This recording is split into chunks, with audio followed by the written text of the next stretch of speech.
Want to make a podcast? Spotify's got a platform that lets you make one super easily, then distribute it everywhere and even earn money.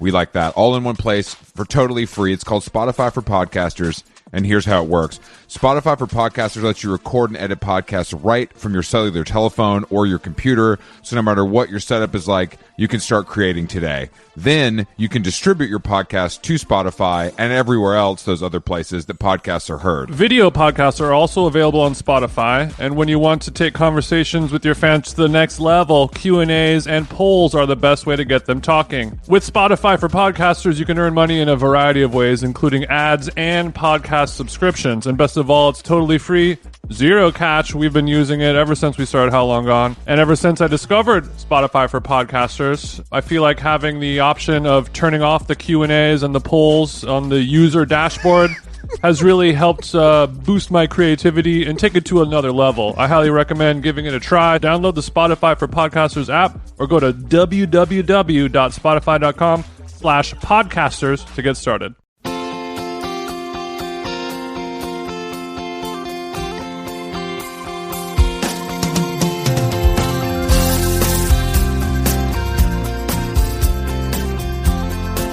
All right, How Long Gone? Today is Sunday, October 10th. You're listening to this Monday, October 11th. I'm reporting live from the island of Hawaii. I'm over here in Honolulu. What's going on with you, bro? You and your little nasty ass mainland America? You mainland dummy? I'm in mainland America, and not just mainland America, Jason, but the heart of America, Atlanta, Georgia. I've returned. That's cool. I had some business to attend to Friday, so I stayed the weekend with friend of the show and creative director of the show, Sam Jane, and friend of the show, Jacob Price, and we tore the city apart. Wow, bro. You and a bunch of other white guys went around the South. Yeah. Oh, sorry, we didn't go destroy indigenous cultures. My bad. I guess it's better. I'm not to do destroying indigenous cultures. I'm supporting local business. Have you heard of Dean and DeLuca? It's in the lobby of my hotel, bro. That is, I'm going to need some stuff from there. We'll talk about that later. I already have a cart started. They already started me a dressing room, and there's multiple selections for you that I have my eye on. They said we'll hold this. That's very nice of you. Until you can figure out your payment situation, we'll just hold on to these for you, Mr. Stewart. I know that you're supporting local gas stations, eating the fish from there.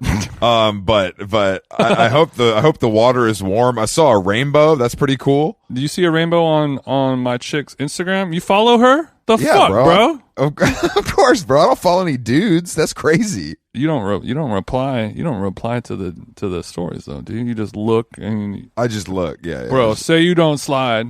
I just look. I just say it. I just saw the rainbow and I was like, damn, that's nice. I'm gonna have to ask Jason about that. But maybe you were busy, comparing one pineapple to another, or maybe, like I said, like going to a gas station to get a Monster and Poke. No, I saw the double rainbow, and I also took photos of the double rainbow. But the difference between me and my chick, I don't have to put everything on Instagram. You know what I mean?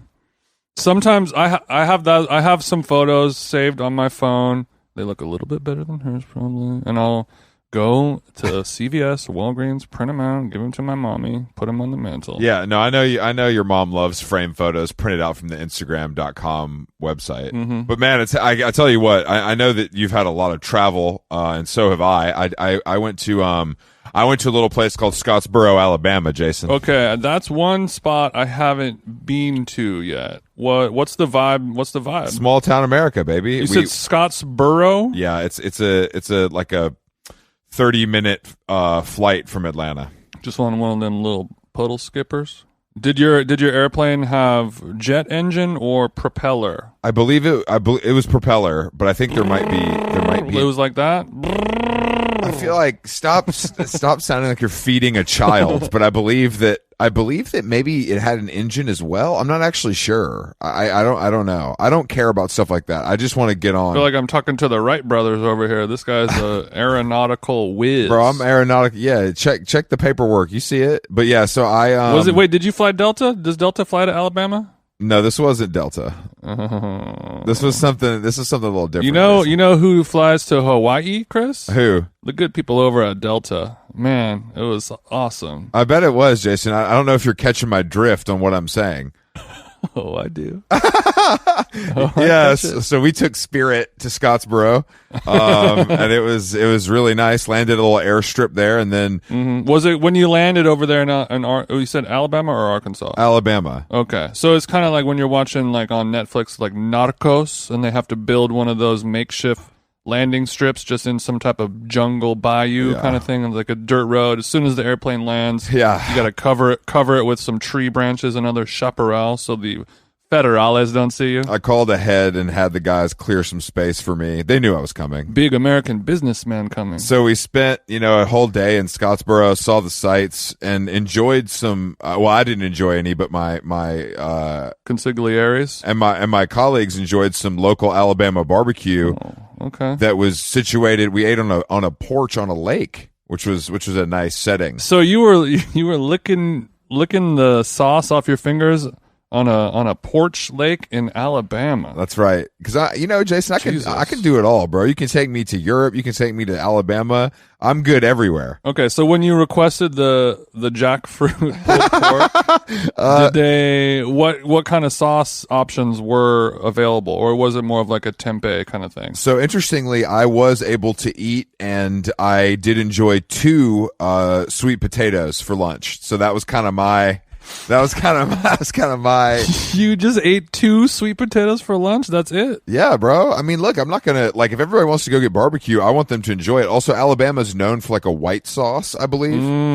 So I think my Q heads wanted to try it. They wanted to cream up. Okay, so walk me through these 2 sweet potatoes that you ate. Were they cooked? Yeah, they were good actually. But in the South, they include a pat of butter the size of your Timberlands actually. Oh, brother.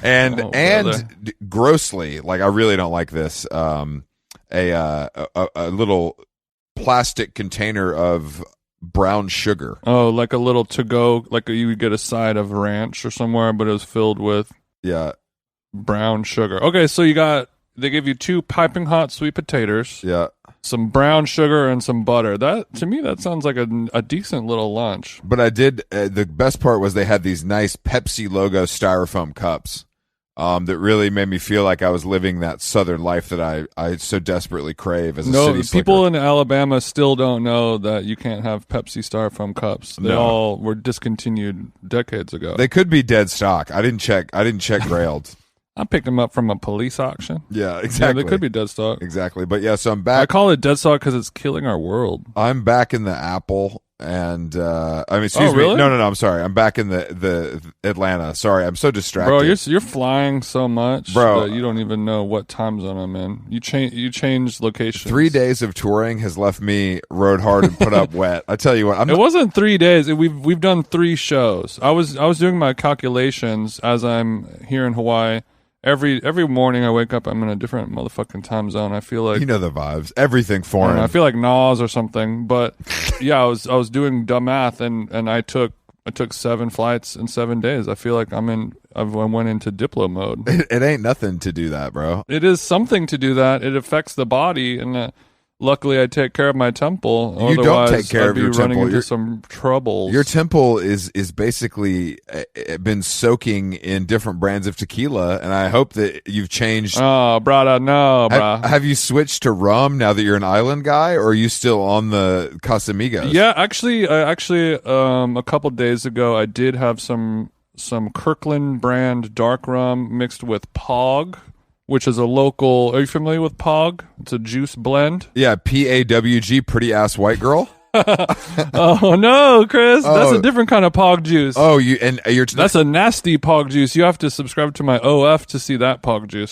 So you're not talking about the round paper things that you hit with a big round thing and they flip over. It's funny you say that because Pogs, the cardboard smacking game, not unlike the square thing on Squid Game. All my Squid Game heads now. We're not talking about that trash on this podcast. I haven't made it through the first episode, but they do a game where you throw a piece of paper at another piece of paper, you flip it over. I'd like to do a game. I got a game idea. How about I pull out a gun and the Netflix executives line up and they beg me for their lives? You want to start?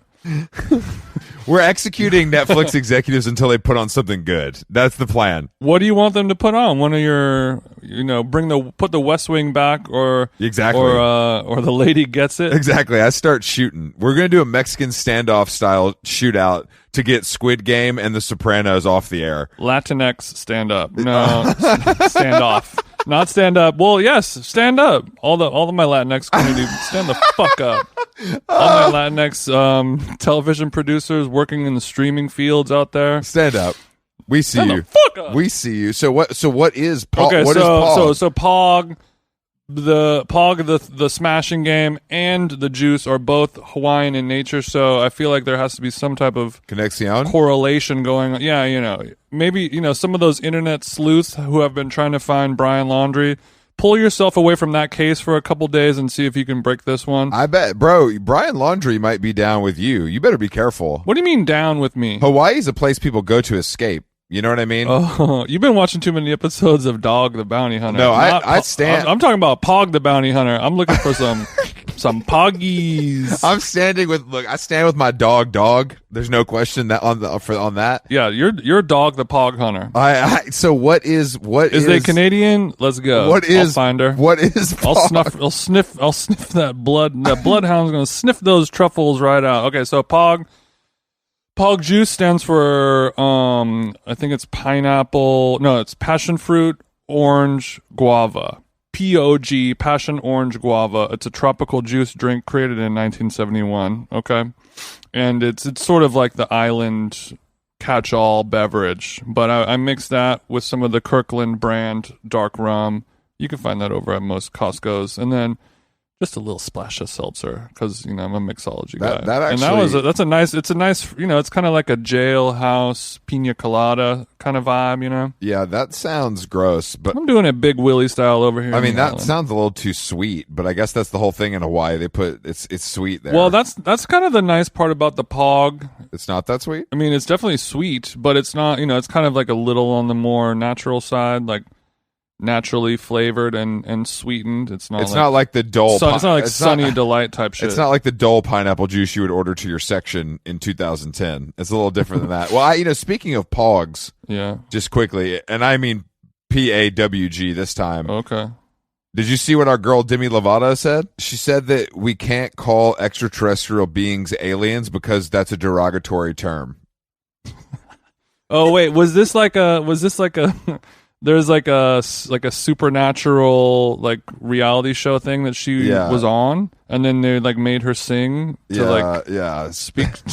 Yes. Okay, so she has to be trolling at that point. No, bro, right? She's not. Because she's talking about like, bro, look, the smeg. Like aliens have trauma, and I also have trauma, so I can relate to them.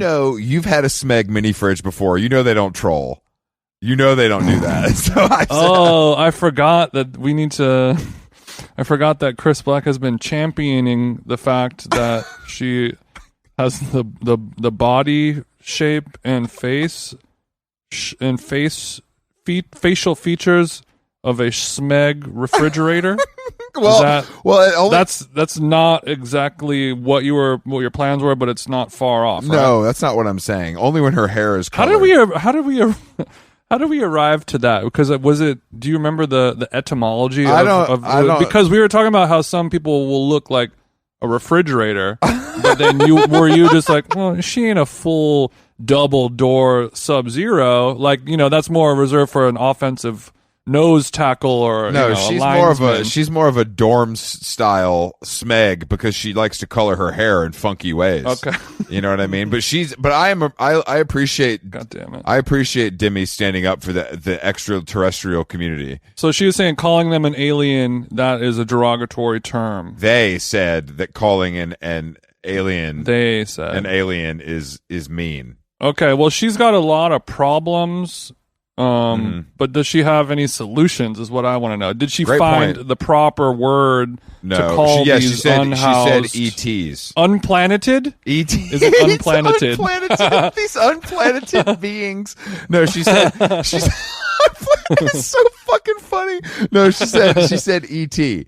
She said like ET short for extraterrestrial, and I said, Demi, bro, like that's IP. Steven Spielberg owns that. You know what I mean? You can't just throw that around. Maybe she had just been listening to our Nico Walker episode Good with point. his great ET joke. Go back and listen to that episode. I don't want to spoil it because the setup, the punchline, and the delivery was done in a special way, not unlike the works of Norm Macdonald, rest in peace. Yeah, it's so Demi is on the front lines challenging the status quo and standing up for aliens. I want to talk about my favorite comedian as well, Jason, since you brought up comedy. Oh, I have a feeling this is not going to be about my trans daddy, David Chappelle. Are you talking about your friend Anthony Jeselnik again? I'm not. Yo, Jez, that guy's a murderer. My favorite. If you go see Jeselnik and when he's cooking, he's a murderer. I need all. He's savage mode. When he goes savage mode. Oh baby. I need all you chuckle fuckers to stand up and show some respect to the newest member of the community. That's Kim Kardashian West. Round of applause for her.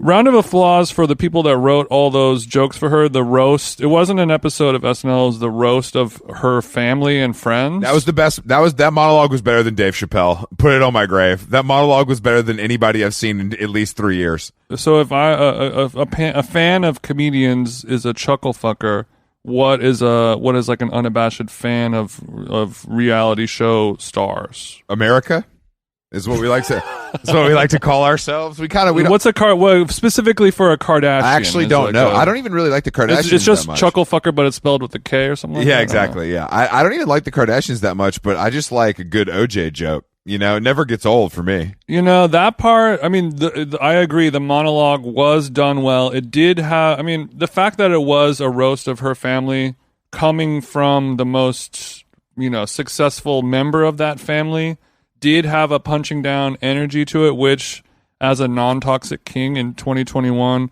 I do have to call out for my comrades. But yeah, as the guy who was just making fun of Demi Lovato, I stand with you. Thank you for that. No, you said that, quote, bitch look like a smeg fridge, and I was like, and I said no.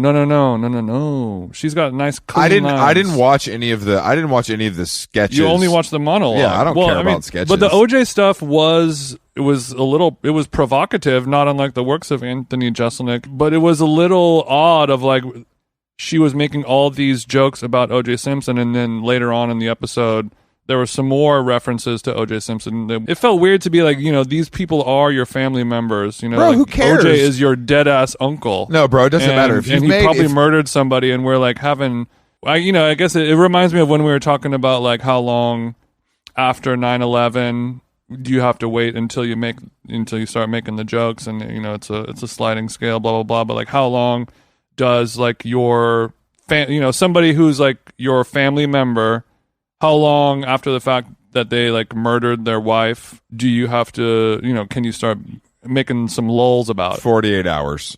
I'd give them 48 hours. I'd give them a nice grace period and let it go. But I mean, look, it doesn't, if you're responsible for your family being rich and famous because of a sex tape with Raycon creator Ray J, those headphones are really good. They're really good. I only use them. That you should be able to do that on national TV. That you've earned that. No. She can do that. She can earn that. It felt as if she may have not wanted to do it as much as it doesn't matter. The writing team maybe pressured her to go down that route. This is like when people talk about like, that none of these people write their own monologue. Let's be very clear. So don't try to pull that shit. No. But like actual comedians will write their own monologues. Like when your boy Louis C.K. hosts SNL, he's writing that whole entire monologue. And whenever fucking John Cena does it or whatever, he doesn't write a single fucking word, of course. Don't come for Cena.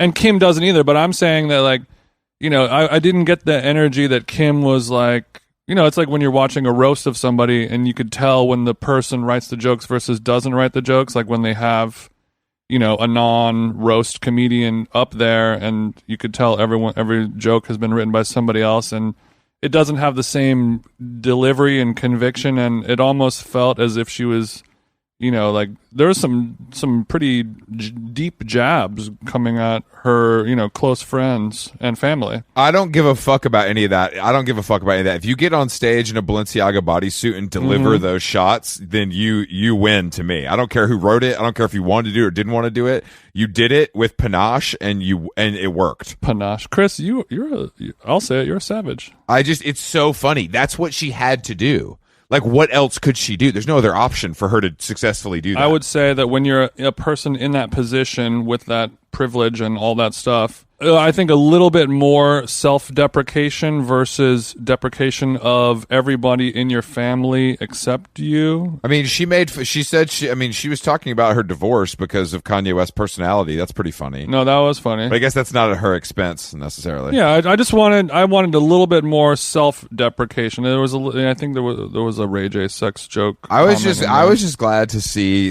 a non-comedian be funnier than all these comedians that all you dorks worship like they're the second coming of Christ. But it wasn't her being funny. It was the writers doing a good job. But that's not that's like saying, oh, that song is good, but I don't really like it because someone else wrote it. You can't do that. You're not saying you liked it. You're saying she was funnier than the comedian. So that's like saying this person who didn't write the song is a better songwriter. That's the difference. Well, they usually are because they put the commas in and stuff. So they do, you know, they're kind of important in their own way. No, I'm kidding. I know what you're saying. Don't come for the comedy community, Chris. We'll fucking flambe you. Kenny Rogers roasters. All I do is come for the comedy community.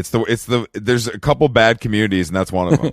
In America, there's a couple, maybe two bad communities, and stand-up comedy is one of them. It's the top. What else we got? It's the top bad community. We got motherfucking pedophiles, stand-up comedians. If you squint your eyes, they pretty much look the same. Am I right, Chris? I mean, I wasn't going to say that, but if you lead this horse to water, I'll take a sip. Did you finish what you needed to do? Did you get done what needed to get done down there in Alabama? Yeah, baby, we take care of business. You seal the deal? We sealed the deal. We take care of business, and then I got to give Jacob and Sam a nice little Chris's Atlanta, which you've seen. Which oatmeal store did you go to? we hit Kimball House for a tower of oysters. You know, we enjoyed. Actually, Jacob got a wild ass burrito at Elmira, bro. I think you might have missed this on the menu. I did not miss any burritos at Elmira. I studied them thoroughly. I wanted to do a healthy selection. He didn't get the nacho burrito, did he? He did. Yeah, he did. Well, I was gonna order the nacho burrito, but I ordered literal nachos as an appetizer.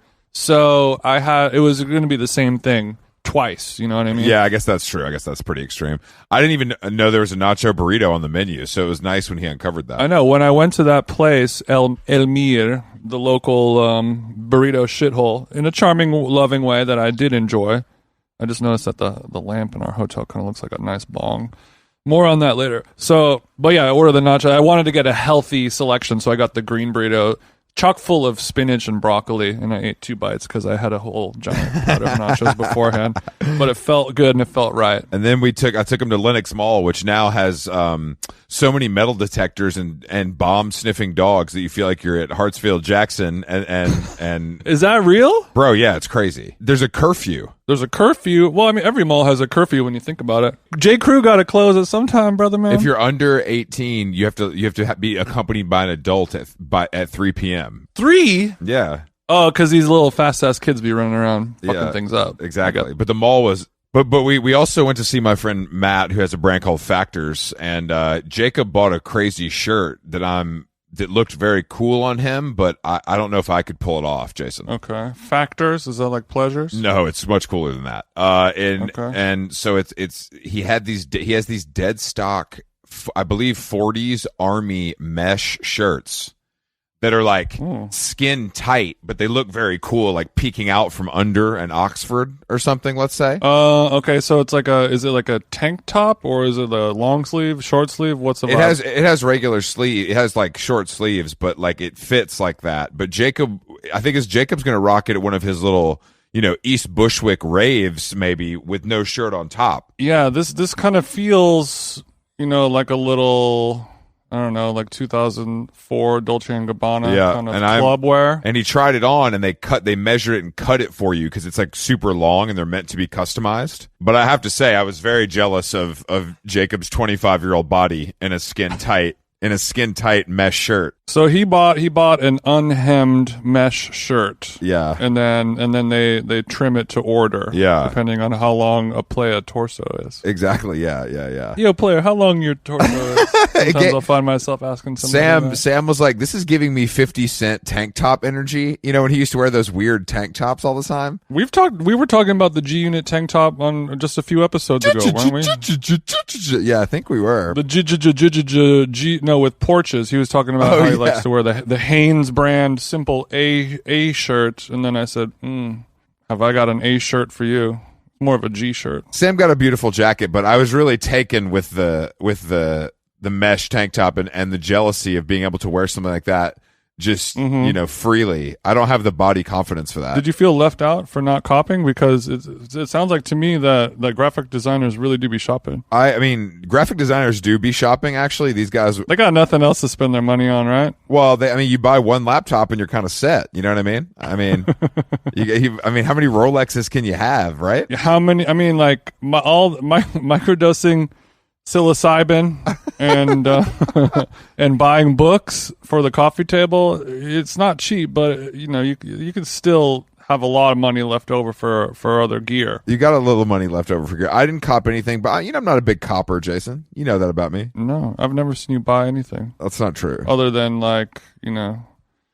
nutritional yeast or something like that. Man, fuck you, bro. I don't even like nutritional yeast that much. A bee pollen smoothie add-on. Now we're talking. Now we're fucking getting talking. More in your zone. Yeah, let's go. But yeah, I mean, that's it. That's all I got. That was the weekend, and I went to Barry's this morning, and now I've just been kind of hanging out, trying to mellow out, Jason, which I rarely do, but my body was telling me no. Even though I've been on 7 flights in the last 7 days, that means your little ass has been too. So changing locations, changing time zones, spending a lot of time in airports and on airplanes, it can take a lot out of a person's body. What are your biggest takeaways? I don't want to do this publicly, but since we're podcasting, I guess we have to. What are your biggest takeaways from the first leg of How Long Gone, the road show? Well, we've done 3 shows. 2 of them sold out, 1 of them not sold out, which is fine. We're not expecting every single show to be sold out. That'd be crazy. But the biggest takeaway is that Boston sucks. Mm-hmm. That's actually something I was going to share as well. And I hated. I don't want to besmirch entire cities, but like I'm here in Hawaii for a wedding, and there's a couple of people here from Boston, and I kind of have to watch what I say because everyone's like, "Oh, how's tour going?" and blah blah blah. I'm like, "Yeah, Philly was awesome, great crowd, great energy." Atlanta, awesome, great crowd, great energy, fun vibe. Boston, bro, they know if you're from Boston, it sucks. Everybody's told you that your whole life. I know, but they got a lot of pride up there. I don't give a fuck. I'll go back. I'll let it spray on stage. We did let it spray on stage, and it didn't work. Yeah, it didn't go work over so well. It went over about as well as serving somebody a cup full of chowder that was from Manhattan. Get this fucking shit out of here, you queer. That's what they would just yell at us on stage. It's weird. I think though my biggest takeaway is that I liked Philadelphia more than I thought I would. I really liked the venue. I was fucking with Philly big time. We know you were fucking with Philly because I couldn't get you out of there because you were so drunk and talking to fans. I got a little sideways over there. That might be, honestly, I'm not exaggerating. That might be the drunkest I've ever seen you. Really? Yeah, because you usually hold it together, but I think because we were spirits were high in a foreign town, and your spirits were high, and you didn't have any coke or anything. I think you were just really, like out to sea, bro. It was scary to watch. I don't know what mode I went into, but it was. I believe we call it sicko. No, I mean it was more of a blackout mode, or it was a brown. It was a brown out. Brown to black. Do you think you browned out that night? Oh yeah, I definitely browned out because when you do a blackout. And just the next morning, your friends have to tell you all the things that you said and did, and you're like, fuck. But when you have a brownout, you're able to wake up, and then like 5 hours later, like sometime right between lunch and dinner time, you're like, oh yeah, I told that guy I would like go to the movies with him today, or like I did coke with that guy, or I shouldn't have eaten that guy's Jewel pod. That was so weird and stupid, Yeah. I didn't feel terrible. I woke up The next morning, walked around my beautiful Philly neighborhood, went and got an acai bowl and a coffee. It was good to get some acai in the system to do a cultural reset. When the acai is in the system, yeah. Ain't no telling. And luckily, I was in, and I found kind of like a serene Zen garden when I was in Philadelphia. So I was able to really have like a full nice reset mode. And there was a little bird. I was feeding some birds and looking at flora and fauna. That's and beautiful. You want to talk about what'll knock a hangover out? Keep that Advil, keep that Baraka. Just give me, a small Zen garden and the opportunity to feed birds. Jason said, don't send the IV drip, Chris. I'm talking to the birds. Yeah, exactly. Because, while you were recovering, I, of course, was at the airport at 6 a.m. And very cool. There was a celebrity on my flight. Sleep deprivation, very cool. Did you know that celebrities flew from Philadelphia to Atlanta? I didn't. I know that they do that sometimes, but it's usually on an airplane that you're not allowed to go on. Yeah, so the entire band, the Gaslight Anthem, was on my flight, but there was a celebrity I was sitting up in the front of the plane next to famed b-ball player and TNT on-air host Charles Barkley. What did you guys talk about? I call him Chuck, you know what I mean? I didn't talk to him, but the reason I'm bringing this up is because I have a few takeaways that I just, Charles Barkley's a big guy, and obviously we know what he looks like, but he had a mask on and shit. But every single idiot that walked by tried to talk to him and like dap him up. It made me not want to be famous. I think the problem with him is like, obviously he's a basketball star and he has a larger than life personality on and off the court. But I think the fact that he is like the NBA like newscaster personality guy is why all these fans felt the need to dap him up, because everyone just watches like sports news recaps and they're like, man, Charles Barkley's so funny and so awesome. Like he's just like their Fox News. But then some, the like dorky white businessman next to him, like, he's got his headphones on, he's trying to watch Fox News, and the guy's trying to talk to him the whole flight. Like what a nightmare. Like what do you do? Well, first of all, you fly private. TNT ain't HBO, family, okay? Charles Barkley has so much money. Yeah, but flying private is a business expense, and they're not going to pay for it, and he's not going to pay for it. That's why he still has any money left. He has more than enough money to afford to fly private from Philadelphia to Atlanta. They just give that flight away. No, they don't, bro. That's still going to be $10,000 or more. That's so nothing for Charles Barkley, dude. I don't think Charles Barkley's as rich as you think he is. What's it? Google, look up his net worth, bitch. I bet Charles Barkley ain't got paper like you think he do. Charles Barkley net worth. I just Googled it. One-handed estimated net worth $40 million. That's light, bro. Even with investments only, that's enough to drop 10 racks on a fucking private plane. Don't talk like you know something about money. First of all, second of all, I think what's going on here is to avoid not talking to people. That's nothing. That's where I was going with this, though. I think Chuck likes it. Oh, no. That's what I think. That was my takeaway. Like, after I marinated on this for my 2-hour flight, I was like, I think he likes this shit. I think he likes when these, like, old white... No, he probably does. Old white guys want to talk to him about golf. Well, I think that just because he is an NBA star and a beloved sportscaster personality type person... I think it's different. Different NBA players will attract different audience reactions, fan interactions, things like that. Like when I was on a flight one time and Kareem Abdul-Jabbar was on there. Arguably, maybe best basketball player of all time. No one would say that, but sure. What? Bro. Come on, bro. It's LeBron or Jordan only. I don't want to get into this because we don't know enough, but Kareem ain't in that conversation, Chief. Kareem and Wilt Chamberlain, those are the people in the conversation as well. Wilt Chamberlain had sex with 200,000 women, so he won. But when I was on the plane with Kareem Abdul-Jabbar, he wasn't having to do that. People would be like calm and respectful to him when they approached him and interacted with him. It was just like, hey man, so cool to see you, big, awesome guy, big fan, and yeah, that's it. It's not just like, I love, hey Charles, remember that one time when you were talking? Yeah. That was so awesome. Kareem Abdul-Jabbar, what do they say? They're like too young to remember him. They just know he's famous. When I was over here in Hawaii, we can do some Hawaii updates. Oh, Thank God. Upcoming shows, we got Austin, we got Nashville, we got NYC coming up.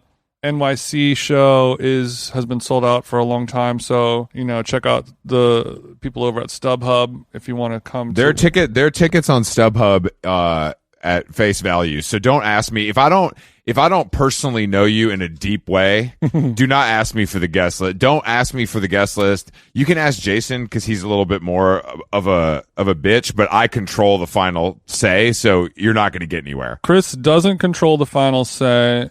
He doesn't even know how a guest list works or what it really is, but he is right in the fact that if you ask him, he won't even reply to your DM. It'll just leave it on red. I will say no, but it'll be in a little bit of a sweet way. Unless we've made money together, then we ain't. You can buy a ticket. Unless I've made money with you or been inside you, do not ask me unless I'm currently paying you child support. Do not ask me for guest lists. Yeah, Jason's got a few BMs that he's like trying to duck that live in Jersey, but they're coming to the show. I'll put them on the list. I'm a motherfucking pimp, baby. I'm a PIMP. You can't get a fucking wristband out of me. But in Austin, we do have Lomelda joining us, and we also have in Nashville we have Country Westerns, a favorite of mine. So couple of cool bands. In New York, we're workshopping some big guests. We're talking to a certain well-known chef, cookbook author about a cooking demo. I don't want to reveal too much, Jason. I will give a hint. All that stuff is correct. Well-known chef, cookbook author. A couple years ago, he was in a little bit of hot water, and I think he's going to be coming back. You might know him and recognize him by his signature red ponytail. I've said too much. Some of you internet sleuths can find out. Respond in the comments section. Negotiating to get him to come was easy, but then I told him there was scooter parking. Stop! I'm gonna have to edit that out. That's too much. No, I'm sorry. We call that a did giveaway in my. I'm sorry. Yeah, that little truffle hunting pig is gonna find the backstage, and he's gonna take all our snacks. Just a little side note. When you finish watching the rest of SNL, there's a racially charged joke in there where somebody said, "Is the dark web the same as Black Twitter?" And That's pretty funny. I just thought, as an aside, you would like that. But while I'm here in Hawaii, there's a lot of Whole Foodses in Hawaii. Oh, really? Yeah, there's a bunch of them. I've been to maybe like 4 different Whole Foodses in Hawaii. So that part is cool. It's like comforting to go to a tropical place, because once you go to a place like Hawaii where it truly is paradise, it just looks amazing. It's just an insanely beautiful place, one of the most beautiful places in the entire world. But then you also get, thanks to, colonialism or whatever it is, they have American currency, they speak English, so it's very easy to, acclimate into this place. I can go to Whole Foods and get a very nutritious smoothie and a cold brew the same way that you could do in New York or I could do in Glendale or whatever.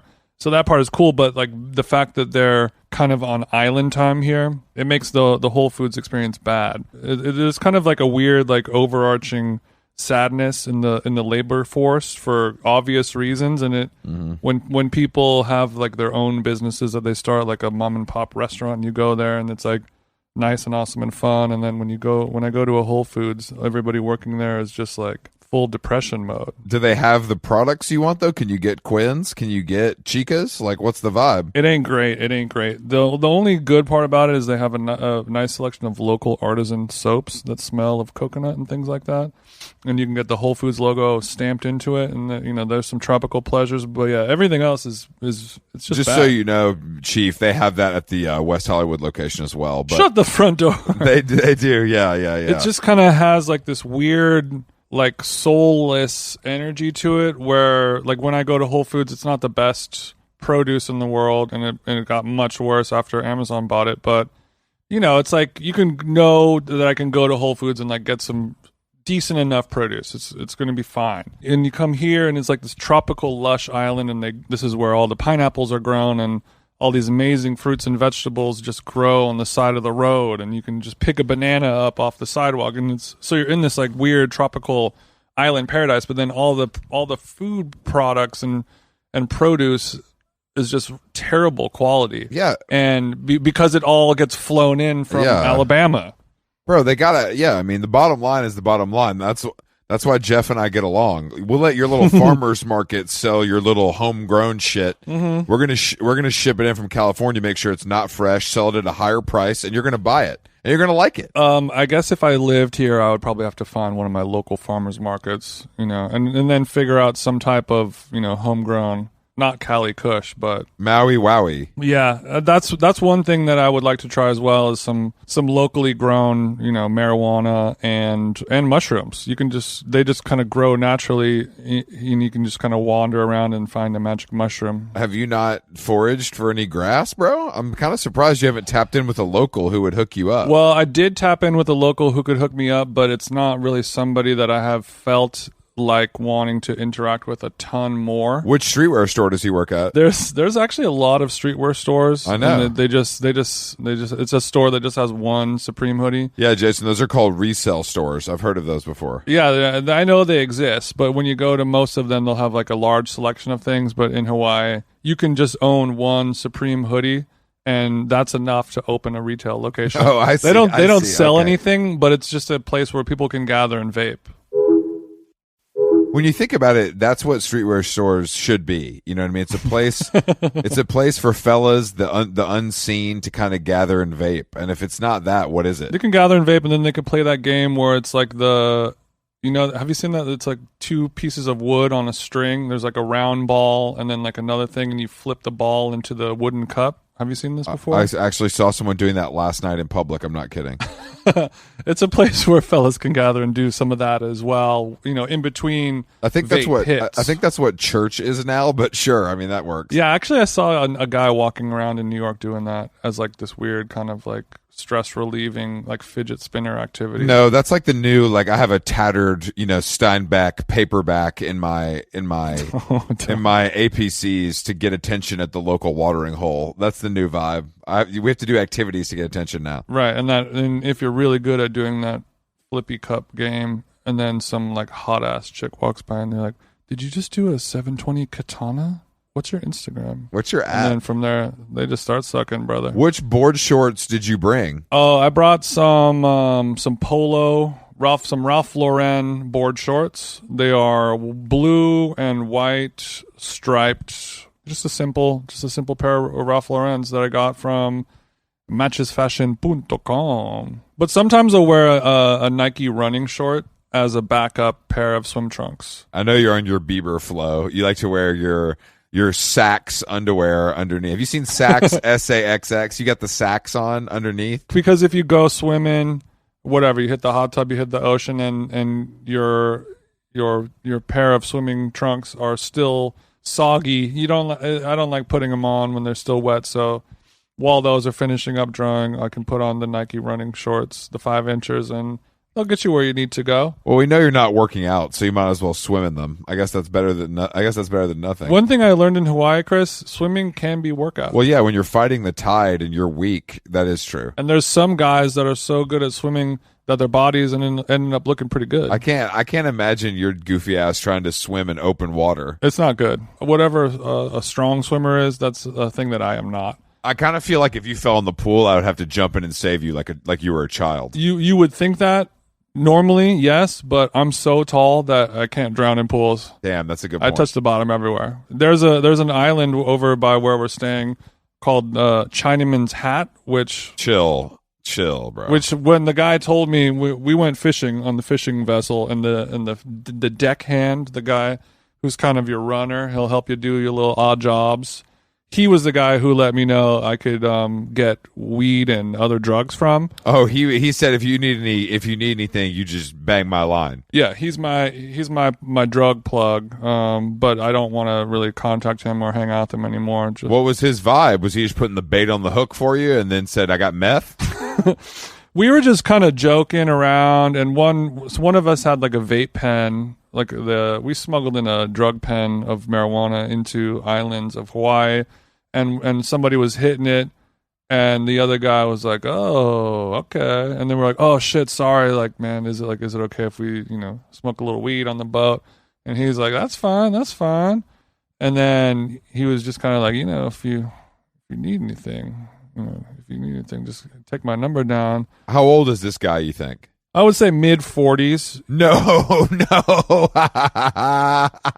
But he was a cool guy. He was a professional guy. I actually liked him a lot. He was great. And it was not, it was like a nice, like expensive, like sport fishing boat. It wasn't like a scummy, it wasn't like I went fishing in Long Beach or something. Did you catch anything? Not a single person caught a single fish. You fucking dorks. How could nobody catch a single fish? I've never been on a sport fishing boat like this where it's like a whole professional thing where like you don't even do anything until they get a fish on. Like they'll have like literally a dozen fishing poles set up with the bait, and it's like this whole elaborate system. I've actually been on one before. Okay.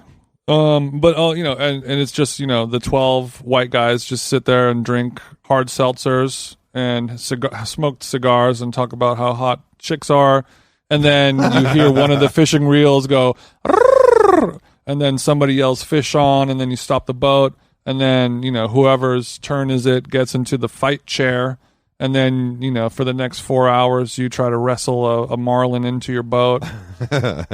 we're in town for somebody's wedding, and so they're like, all right, so the first fish that comes on the line, then that person will sit into the fighting chair, the throne. The groom's going to hop up and put his reefs on and kind of put his weight behind it, see if he can bring that thing in. He's going to get to cranking on the Penn 1100 series reel. He might let the fish win so he can die and not get married. Something to think about, but continue. Oh my God, he's pulling me into the sea. Exactly. Oh my God, this blue marlin is pulling me into the uncontrollable Mother Pacific. I hope I don't perish. Maybe an hour and a half into the trip, half the people were asleep on the couch inside the boat.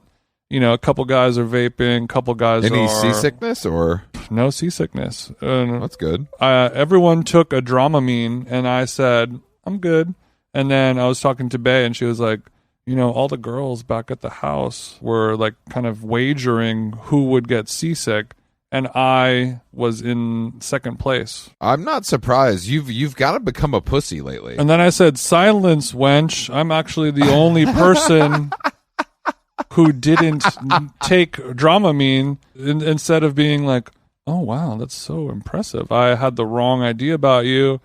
I'm turned on sexually now, et cetera, et cetera. It was more just like, okay. That's because she's had to listen to you bitch and complain about food poisoning. I'm tired. I'm hungover. She's like, this guy is bitch made as suspected, and it's just coming out slowly as you get older. I make being a bitch look good. So no fish. So the guy fish on, strap it in, and then about 5 minutes later, the guy we had to then once you get a fish on the line, all the other fishing reels have to get pulled in so we don't get tangled up in the mess. Yeah. Because if one of those 400-pound marlins starts a bucking like one of your Alabama Broncos, and we get tied up and we get mixed up, that could be the difference from landing that hog and not landing that hog. Exactly. So what are you going to eat for dinner if you don't catch this? Also, you're going to go hungry. Not another Spam Musubi. So we're cranking those reels. We're bringing them all. Let's get our boys home. You know what I mean? Yeah, of course. And we're cranking, and then about 5 minutes later, I get all of them in, and then the guy who had the fish on the line, the deckhand guy, my weed holder, came up to him and he's like, "How's she feeling? Is it good?"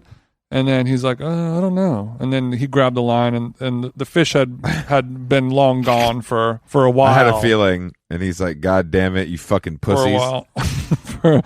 For a while, that was gone. I think maybe in the handoff where the guy, the deckhand, the weed dealer gave it to the other guy, he had bounced. The fish had bounced, is what you're saying. He was like, "I'm out of here. I don't want to get speared and then clubbed by an aluminum baseball bat and then eaten for dinner, cooked up by TJ. I don't care how good he is in the kitchen. I don't care how nice he is on the Viking range. I don't want to fucking die today, bro." So then after that, we're like, all right, we got a little action. Clearly, there's fish jumping in the water, and let's get our lines back in there quickly, because a feeding frenzy is afoot.